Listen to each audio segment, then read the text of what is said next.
Greetings. Good afternoon, students. Today we are discussing measurement of capacitance. In the last class, we have stopped at Sauty Bridge, which was used for measuring self-inductance of a coil.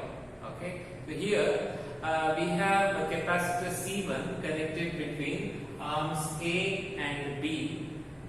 Nodes A and B and C have non-inductive resistance R3. Between CD I have non-inductance resistance of R4 and a fixed capacitor C2 connected in the arm DA.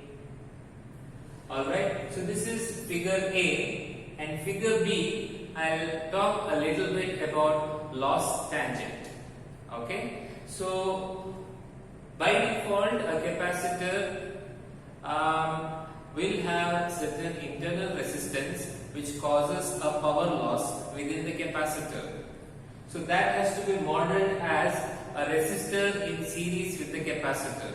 This particular Sauty Bridge, okay, assumes that the capacitance C1 has very small internal resistance which can be neglected. C2 is another perfect capacitor, but in practice there will be a small lossy component. So all the capacitors in practice are having a certain amount of internal resistance causing a power loss. Now let us begin our discussion of Sauty Bridge. So in the Sauty Bridge, we will start as usual at balance. ID is equal to 0. So Z1, Z4 is equal to Z2, Z3, which is our balance condition for AC bridge. Z1 is equal to 1 over J omega C1. Z2 is 1 over J omega C2. And Z3 is R3 and Z4 is R4. Substituting, I have 1 over J omega C1 into R4 is equal to 1 over J omega C2 into R3.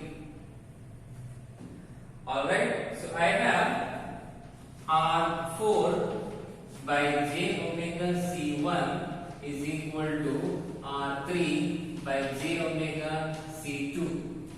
If I cancel J omega on both sides, I am left with R4 by C1 is equal to R3 by C2, which implies C1 is equal to R4 by R3 into C2. So this is the unknown capacitance C1 measured in terms of R4 and R3. Okay, so if I vary R4 and or R3 to get the balance condition, which is ID equal to 0, I end up with this equation. Alright, next, what do you mean by loss tangent? Okay, loss tangent is tan of the angle delta marked in figure B. Okay, so what does that figure B indicate? Here the current IC is a capacitor current and voltage VC lags the capacitor current by 90 degree. This is true only if the capacitor has no internal resistance, it is a pure capacitor. So we have learned that the voltage across a pure capacitor lags the current through it by 90 degree. But in case there is a resistor R, then there is a component I into R, which I have called as VR, in series with IC. When this component comes in series with the current, it comes in series with the current because it's a resistive drop, and we know that voltage across a resistor is in phase with I. It is in phase with the current. So the resultant voltage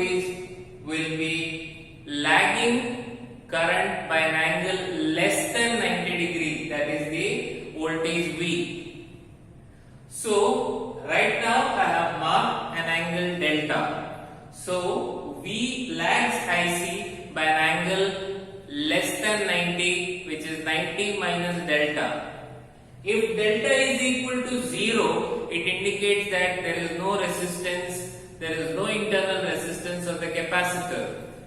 If delta is more than 0, it means that there is a small resistance. So delta gives a value of how much is the loss. Okay, higher the value of delta, higher is the resistance, higher is the IR drop, which indicates that the loss is more in the capacitor. So this tan of this delta is called loss tangent. So how to get this tan delta? Okay, tan delta, loss tangent is given by, okay, so opposite side as per the triangle below is VR divided by VC, which is I into R divided by I into XC, or if I gets cancelled, I have R divided by X is 1 by omega C, which is omega C into R. This is our tan delta. So loss tangent is given by omega C into R. Alright, so this ends our discussion on loss tangent and the de Sauty's bridge. Loss tangent is also called the dissipation factor of any practical lossy capacitor. Thanks for watching this video.